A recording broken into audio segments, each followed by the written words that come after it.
Hello and welcome. This is Shanna with Caffeinated Craftiness.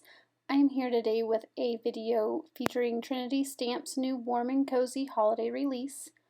I will be using the A2 Foundations rectangle stencils and the new Home for the Holidays stamp set.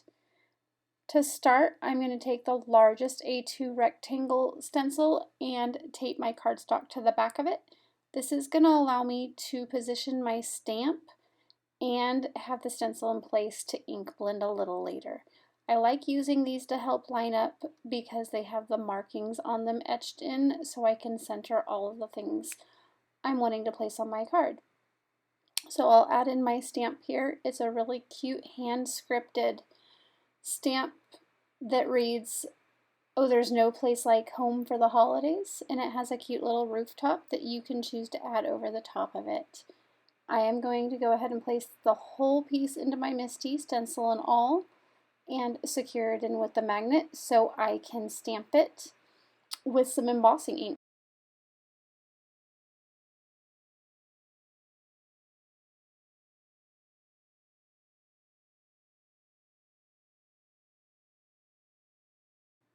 I will go over the area with an anti-static powder tool, and I'm going to be using the Ink on 3 clear embossing ink as well. It tends to be my favorite ink. I reach for it a lot, and I will have a link to it in the description below. I will go ahead and stamp this a couple times with the ink to make sure I have really good clear coverage before I move on to using the embossing powder. I will actually emboss off screen, so here in a second you will see I'm going to bring my finished card that's been heat embossed. I used the Ranger Snowflake Tinsel embossing powder. It's a white based embossing powder that has a ton of like chunky glitter in it. It makes for a really cute embossed image. I'm going to put it back on my stencil. I had taken it off the stencil while I heat embossed because I didn't want to heat up and warp my stencil with my heat tool. So I'm just taking some tape. I'm going to secure all 4 sides so I don't have any movement at all while I'm blending. Flip it over and I'm ready to start. I will be using my Trinity Stamps Blending Buddy brushes and Distress Oxide inks. The colors I'm choosing to use today are Shaded Lilac, Pumice Stone, and Chipped Sapphire.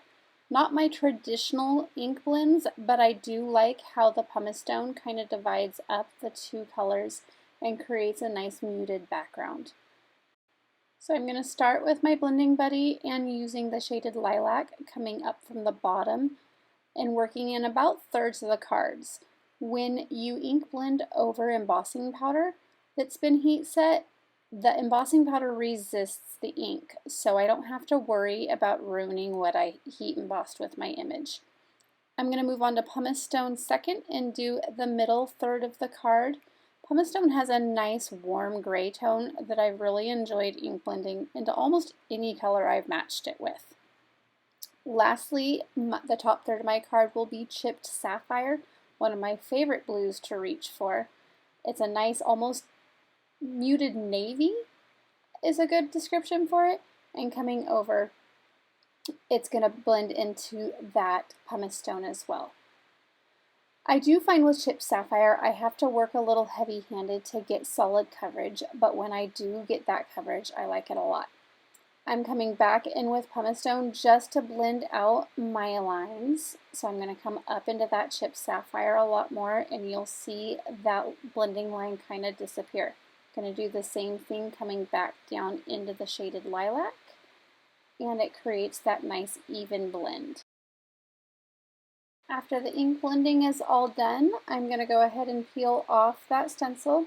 It leaves that nice crisp white border around the entire perimeter of the card, one of my favorite parts. Take off my tape and I am going to add some watercolor splatters. So Distress Oxide reacts with water.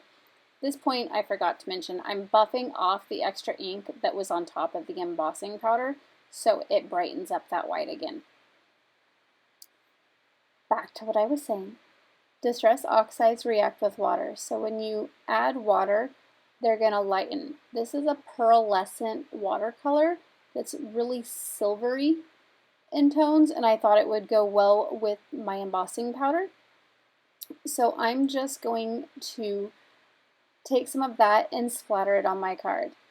Add a couple water drops and then some clean water to the side, and it lets me just mix that paint up.